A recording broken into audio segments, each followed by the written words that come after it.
Bonjour mes seigneurs et bienvenue dans ce deuxième épisode de Vlog jusqu'au pop-up. On est à exactement 48 jours de l'ouverture du pop-up qui aura lieu le 22 juillet.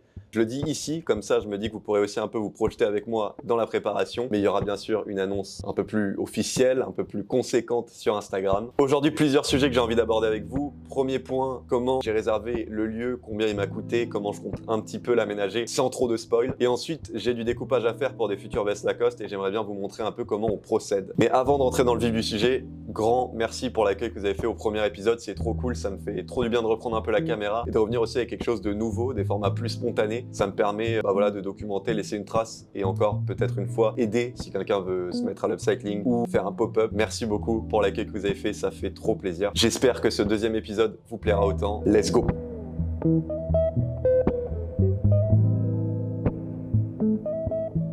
Un des points qui me fait le plus kiffer avec le pop-up store, c'est que je réserve un lieu que je vais décorer du coup avec ma propre déco, je vais y mettre mes créations et du coup c'était hyper important que je trouve un lieu dans lequel je me sens bien. Il y a plusieurs sites qui permettent de réserver du coup les pop-up stores. Moi je cherchais à Paris dans le Marais et je suis passé par Storefront. Chaque loueur propose plusieurs services et c'est assez spécifique parce qu'il y a certains lieux que tu peux réserver un jour, il y a certains lieux que tu peux réserver minimum une semaine. Ça veut dire que tu peux être séduit par un lieu, mais tu seras obligé si tu veux le réserver de prendre une semaine. Il y a quelques facteurs comme ça qui ont fait que ma recherche a été assez vite orientée et dans la masse de choix qu'il y avait, je me suis retrouvé avec entre guillemets très peu de choix. J'ai aussi pris un peu une pression parce qu'à Paris tout va très vite et il suffit d'un simple événement pour qu'il y ait quasiment plus aucun lieu disponible. Par exemple, pendant la Fashion Week, impossible d'avoir un pop-up store. Moi j'ai réservé en juillet, donc ça va parce que juillet c'est un peu une période creuse à Paris, heureusement. Et malgré tout ça, j'ai quand même réussi à trouver vraiment un lieu qui m'a séduit et qui me plaît énormément. Bien sûr, plus ton pop-up est grand, plus il coûte cher et nous il nous fallait quelque chose d'assez grand pour pouvoir accueillir du monde, bien sûr. Et moi j'avais vraiment cette envie aussi de réunir pas mal de créatifs avec qui j'échange depuis un moment sur internet dans le pop-up et donc il me fallait un lieu propice à la discussion. On se donnait un budget maximum de 800 €, mais j'ai d'abord cherché vers les 500-600 €. Malheureusement c'était quasiment introuvable. Tous les lieux que je trouvais étaient soit trop petits, soit pas du tout séduisants, soit sombres. Et en plus de tout ça, de tous ces facteurs, il fallait que je trouve une rue qui était plus ou moins piétonne, en tout cas pas une rue remplie de passages avec des voitures, parce que dans le cas où il y a des gens qui attendent devant, ce serait trop désagréable s'il y a trop de circulation. Mais bon, après maintes et maintes recherches, je suis tombé sur ce lieu.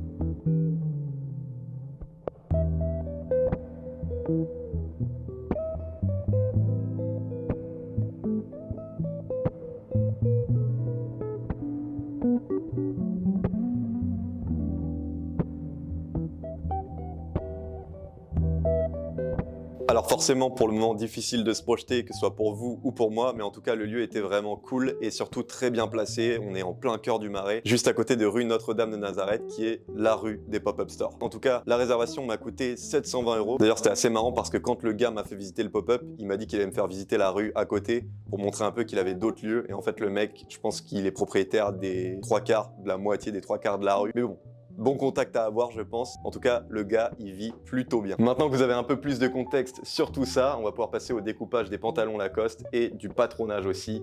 Let's go! Hop, assez spécial pour découper mes patrons. Je me mets par terre, j'ai une grosse planche, je vous montre ça tout de suite.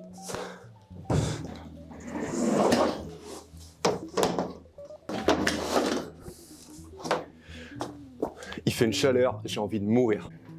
J'ai manqué d'oublier, mais avant de découper, il faut toujours repasser. Du coup, là, on fait péter le fer à repasser sous un bon 30 degrés. Ça fait pas plaisir du tout, mais pas le choix.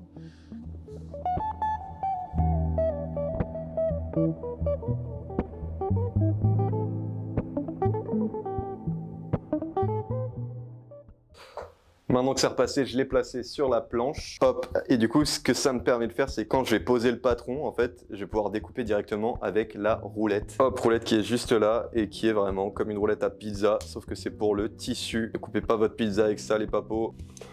C'est maintenant commence une des étapes les plus compliquées, placer le patron sur le pantalon. Il est exactement 18h46. Hop. Et c'est intéressant, ça va me permettre de voir combien de temps je prends pour le placer. Let's go! Le repassage, il a fait prendre 5 degrés à la pièce. Vraiment, je suis en train de perdre autant de vapeur que le fer.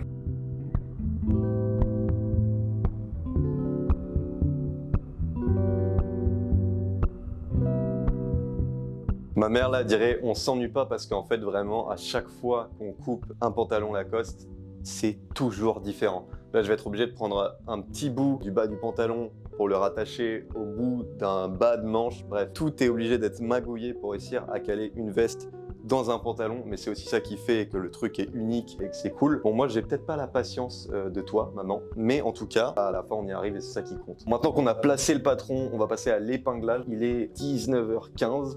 Voilà, j'ai perdu un petit 15 minutes, donc voilà, c'est au final là, ça va. Le placement a pas pris trop de temps.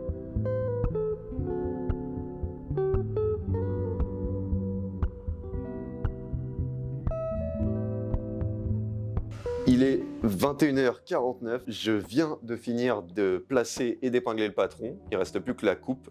J'ai pris un petit peu plus de temps parce que je me suis trompé de côté. J'ai essayé de gagner un peu de tissu, mais surtout ce qui est intéressant, bon, si je vous le montre. Donc voilà, là on a le placement du patron. Au niveau de cet endroit-là, on ne perd pas un seul petit bout de tissu. Ce que ça permet, c'est que quand on fait les autres parties de la veste, notamment le col et qu'on agrandit la ceinture, chaque petit bout de tissu est important et du coup en économiser, ça fait gagner un temps fou sur la réalisation totale. Donc je suis super content en plus, on a beau la faire une vingtaine de fois cette veste, à chaque fois c'est différent. Et là du coup avoir trouvé une nouvelle disposition, bah on va pouvoir s'en resservir, donc ça fait trop plaisir. Enfin bon, let's go maintenant, place à la découpe. Ça me fait penser, je vous parlais de la planche en bois et c'est là où c'est trop pratique parce que je peux couper avec ma roulette sans abîmer mon sol ou sans abîmer un plan de travail quelconque, je ne sais pas, bref en tout cas, la roulette vraiment l'outil de seigneur finalement.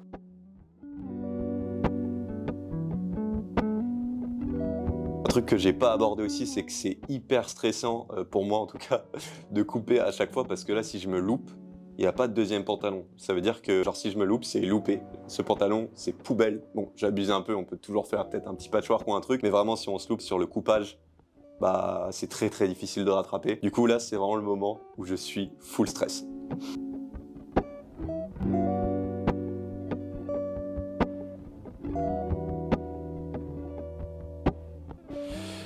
Mais papa, il est 22h30, la journée se clôture ici, j'ai fini de découper, repasser les dernières pièces, il manquera plus que le dos à couper en suédine.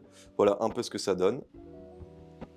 Donc vous voyez ici par exemple c'est usé, mais vu que c'est à l'intérieur de la veste, ça se verra pas. Voilà, tout ça clôture l'épisode 2 des vlogs pop-up. J'espère que ça vous plaît. Moi je prends beaucoup de plaisir à le faire et j'espère que je vais pas trop dans les détails, que j'arrive quand même à rester cohérent dans tout ce que je vous propose. N'hésitez pas à me dire une fois de plus ce que vous en avez pensé en commentaire, ça fait grave plaisir. Et en attendant, à la prochaine fois, c'était le papoteur. Ciao.